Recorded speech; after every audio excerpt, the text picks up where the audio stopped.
Donald Trump and Xi Jinping sit across from each other in a big room where flags of America and China shine behind them and cameras from all over the world are pointed at them because everyone wants to know what they will say about TikTok. This app that looks so simple with dancing videos, jokes and stories has become the center of a very big discussion. Trump begins to speak with a serious face, saying that many young people in America use TikTok every day and they share their thoughts, their faces, their voices and sometimes even their secrets, and he is afraid that this information may not be safe and could travel across oceans into places where America cannot control it. Xi Jinping listens calmly and replies that TikTok is something that makes people happy. It connects friends and families across countries and it is a symbol of new creativity from China. He says that when children laugh at funny videos and when artists get a chance to show their talent, it brings people together. Trump shakes his head and explains that the issue is not about fun but about control. He believes that if TikTok is allowed to grow without rules, then American companies will lose power and American people may lose privacy. She answers that the world is changing fast and no one can stop the wave of technology, and if a country tries to block another country's invention, then it is not fair and it is not the spirit of sharing ideas. While they speak, news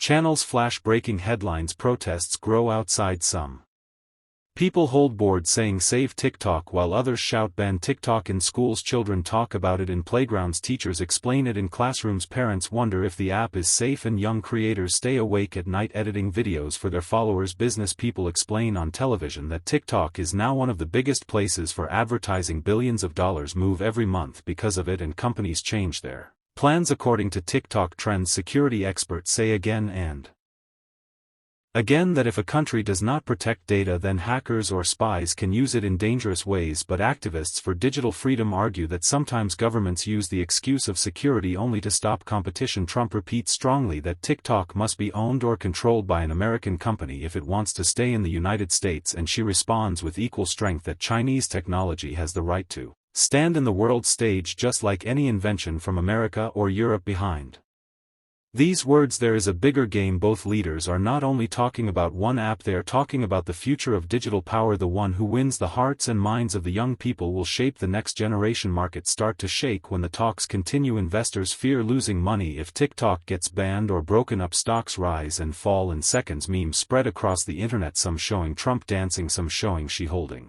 a TikTok logo. Children laugh, but behind the laughter there is a very serious question: who controls the internet of tomorrow? Universities write long studies about how one app can change world politics. Journalists publish endless articles and every small update from the meeting becomes top news on television. While both men keep talking, their voices calm but their eyes strong. The world watches because they know this is not only about America and China but also about every country that uses technology in daily life. Trump wants safety and control. She wants pride and growth. The people want fun, connection and freedom, and the companies want money, profit and influence. The battle is not fought with guns or bombs but with codes, apps and screens, and in this new kind of war TikTok is the symbol. Trump leans forward saying that if TikTok continues like this, American culture will be changed forever. She leans back saying that change is natural and those who accept it will lead while those who block it will be left behind. Their words float across the room but also across satellites and fiber cables, reaching billions of phones and computers in real time. Young creators keep uploading videos during the very same moment without caring about politics. They make jokes, dances, stories, and the world keeps scrolling. The talk continues for hours. Trump describing how data can be stolen, Xi describing how creativity can be shared, both repeating their points but never giving up. Each one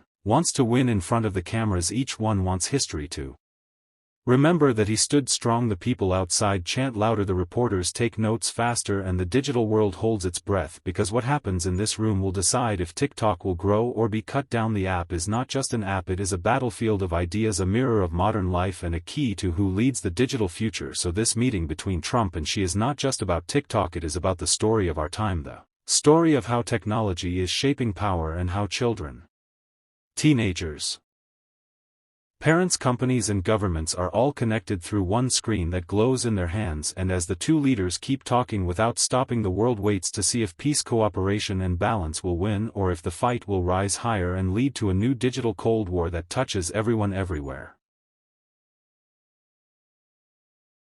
As the discussion grows longer, Trump starts to imagine a future where American apps are pushed aside and Chinese apps take the lead. He explains that long ago America built the biggest companies like Facebook, Instagram and YouTube, and these apps ruled the internet, but now a new competitor has come from the other side of the world and it is gaining millions of users every week. She listens and replies that this is the natural cycle of history. Sometimes one country leads, sometimes another, and the true winners are the people who enjoy better technology and more choices around the world. Children keep scrolling, laughing, dancing and sharing without even thinking of politics. In one city a teenager learns a new song on TikTok. In another city a small shop sells clothes because of TikTok ads, and somewhere else a poor artist becomes famous overnight because millions watch his short video. Meanwhile, politicians sit in large halls and argue about ownership, data and influence. Business leaders make secret plans about how to invest in companies linked with TikTok. Advertisers chase trends that rise and fall in hours, and parents keep asking if their children are safe on the app. Trump says again that if America does not act now, then tomorrow American companies will lose the race and the jobs will move to China. She replies that if America blocks others, then innovation will die and the internet will break into walls where every country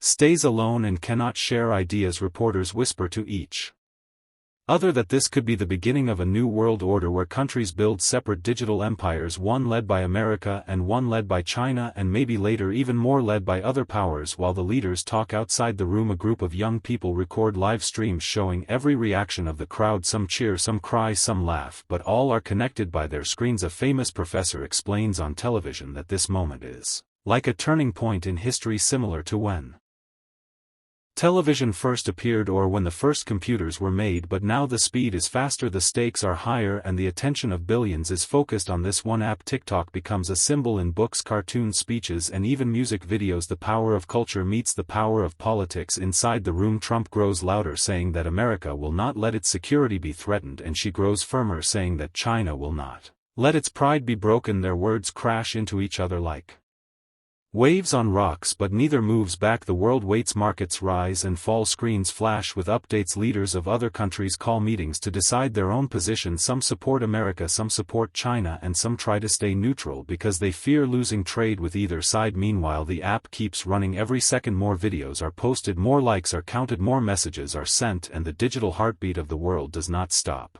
Children still laugh at jokes, pets still dance on screens, and new songs still spread like fire across continents. The contrast is clear. Inside the room, heavy words are spoken about power and danger. Outside the room, light videos spread about joy and creativity. Both worlds are connected and both worlds shape the future. As hours pass, the two leaders still talk, their teams still take notes, and the cameras still capture every moment, because history is being written not on paper but on screens, watched by billions.